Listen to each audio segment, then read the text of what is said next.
Well, one of PCM Guns. Weihrauch's a name that every air gunner knows, famous for their spring guns. One thing that confused the industry and shooters is that they came to making a PCP, pre-charged pneumatic, very late in life. It wasn't until 2003 they launched their HW100, which was just a beautiful piece of work, classic German engineering, and it pretty much took the world by storm. Quality, price was there, but it was still good quality, good shooter, and they soldiered on with it, different models, different stocks, actions. They even made a bullpup as well as short guns, and everything was fine. And then in 2016 they launched this, which is the HW110. Uncharitably you could say, oh well, it's just a cheap HW100. I don't think the word cheap is fair, but it certainly is similar, obviously, because it comes from the same stable. But it's a little bit more radical because it had an all polymer action. A lot of air gunners went, oh god, plastic, that's no good, it'll never work, blah blah blah. But it did. And what you have here is everything's polymer, Picatinny rail, triggers polymer, trigger guards polymer. There's a polymer, as I showed, barrel band halfway at the barrel, but it just worked. And I've got two air guns. My first one was a FX Wildcat 30 foot-pound in 2.2, which I used for vermin control, which is an amazing piece of kit.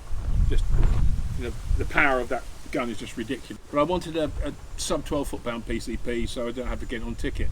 And Hull Cartridge, the importer of Weihrauch, very kindly sent me one of these guns to look at, and I decided to take it. Never really thought much about Weihrauch before, but this one just really rocked the world. And they haven't economised, they've just made a less expensive rifle that I would say shoots just as well as the big boy, which is great.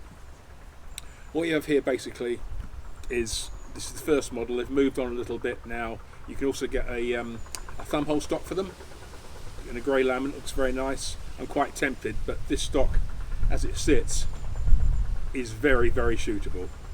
So it's a biathlon type side lever, though it hasn't got the drop down handle, but it still works very well. You have a safety catch here, which is down for safe, up for fine. As you can see, it's ambidextrous, because I'm operating from the other side. This here is the magazine release, and really that's all you need to know about it. So the stock's got a very nice high comb, it's ambidextrous. The only thing they don't have on this rifle is an ambidextrous magazine catch, which I thought would be quite nice, but it's no big deal. Cylinder is 210 cc's and it's a 200 bar fill, and they say you can get 110 shots in 177, I think 120 or so in 2.2, and the action is regulated. Bearing in mind that I'm looking at the air gun shops and looking at prices, the cheapest I've seen these for is 800, and about the most expensive is about 850, and all that for a regulated action from a quality manufacturer is pretty cool, I reckon. This is the 16-inch barrel gun.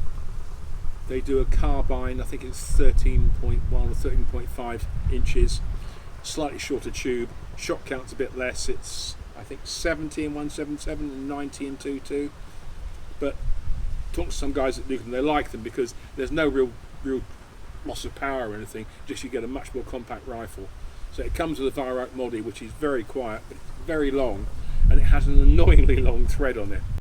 We'll look at a bit of detail how everything works, but that's the rifle. It's quite simple, and I reckon it's a real good one. I really, really do. If you're interested, the scope is a 3-9x50 Panamax from Nico Sterling. It's got an adjustable objective, and I'm not a great fan of Nico Sterling scopes. Some are good, some aren't so good. Well, I got this to test years and years ago, and I just fell in love with it. It's got like a sort of medium heavy mil dot type or half mil dot type reticle, which is good. For an airgun scope it's great because you can work out your drops using the mil and half mil subtensions. I have to say the combination of polymer and metal comes together quite well. All this is the one piece moulding, and it's very strong. Controls are excellent. This is a side lever here, and it hasn't got a T handle on it, but I find it very comfortable to use. So to empty the magazine, this is the mag catch. You lift it up, and just literally from the other side, just push the mag out, and it's there. It's a 10 rounder, has a rubber ring that holds the pellets, and it's dead simple. I get a bit fed up with these cassette type magazines where you've got to shove a pellet in backwards and turn it around and do this and do that. This thing fills up, you put it in, you get 2 of them, brilliant. Again, put it back in, clips in. I always click them around a couple of times to make sure the ratchet is engaged. There is your safety catch. That's safe, that's fire, but it is ambidextrous, which is nice. And you can also, according to Weihrauch, you can specify if you want the gun in left-hand model as well as right-hand model, and all they do is they build it and they just put this on the other side of the gun. The only thing they don't do, they don't duplicate the mag catch, which I thought would be just the icing on the cake, but they don't. But if you're a left-hander, then it's very comforting to know that you can actually get this thing in your orientation. The stock, again, is really good. It's beech under there, I think it's beech, but it's got the what they call soft touch. It's just a rubber skin, I think it's moulded on. You see there's checkering panels. The forend is quite full and gives a lot of protection to the air cylinder, which is good. Again, there's checkering.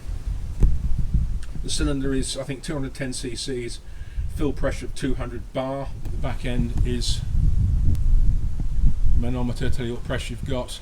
And if you look where on the side of this, the same thing the HW100 uses. This is a blanking plug for filling, and obviously the gun comes with 2 magazines plus the filler adapter for Foster type gear, which is great. Filling is simple.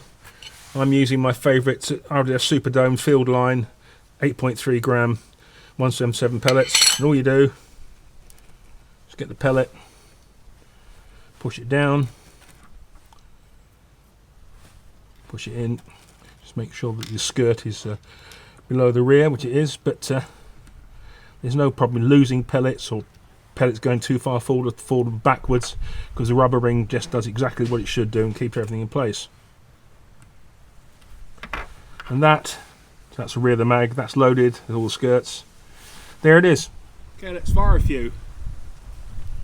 Essentially we've seen how the magazine goes in, how you fill it. So again,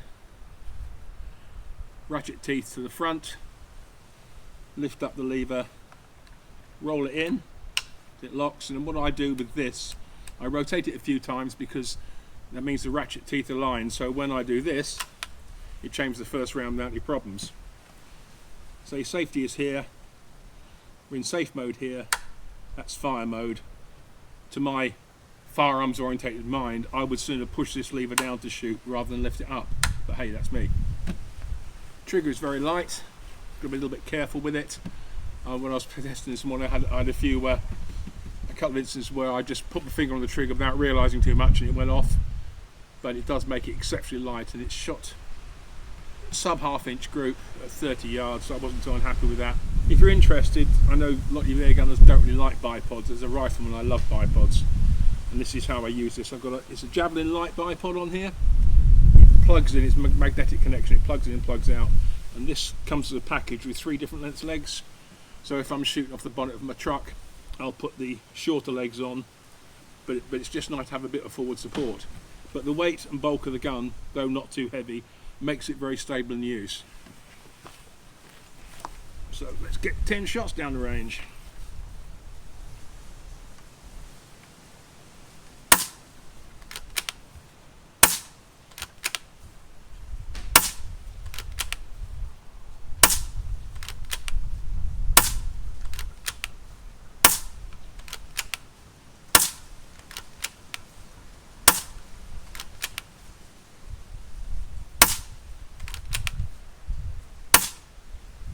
Okay, that's 10 shots.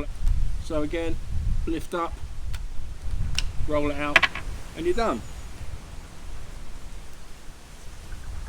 I think this is a really lovely rifle. I just love it to bits.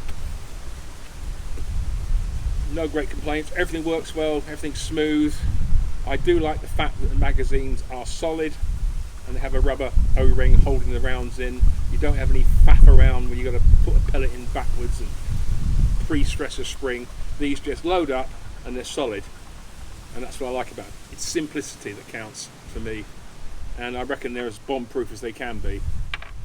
Moddy works well, butt is lovely, ambi, nice cheek support.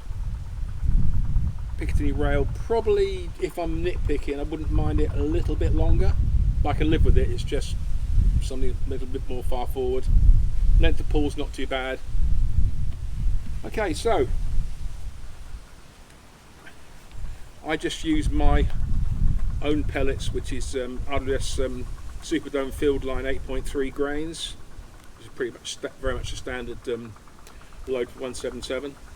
Okay, so high is 788.31 feet per second, low is 776.70, and average is 780.88.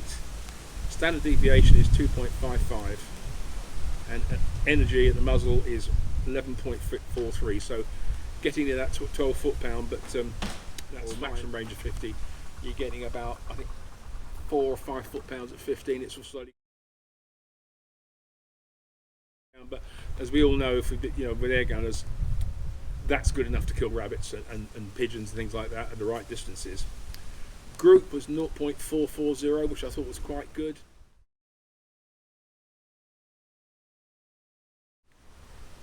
I think that maybe it could be a bit better, but it might be a little bit windy, I don't know. But that was it. Price-wise, 8-ish, 850, depending where you go. I think it's a really nice rifle. I think it's well priced for what it is. It's a Weihrauch. So I had this service recently by importers, Hull Cartridge. They did an excellent job. I've got a readout of all the figures, energy, blah blah blah. Excellent. And that's the sort of service that you can get from companies like this. Okay guys, that's pretty much it. I hope you enjoyed that. So, as ever, if you did, tell your friends, and like, support, subscribe to my channel. And if you need to speak to me, it's pmoore.shootingsports@gmail.com. And as ever, shoot straight, be safe, and I'll catch you again soon with some more stuff.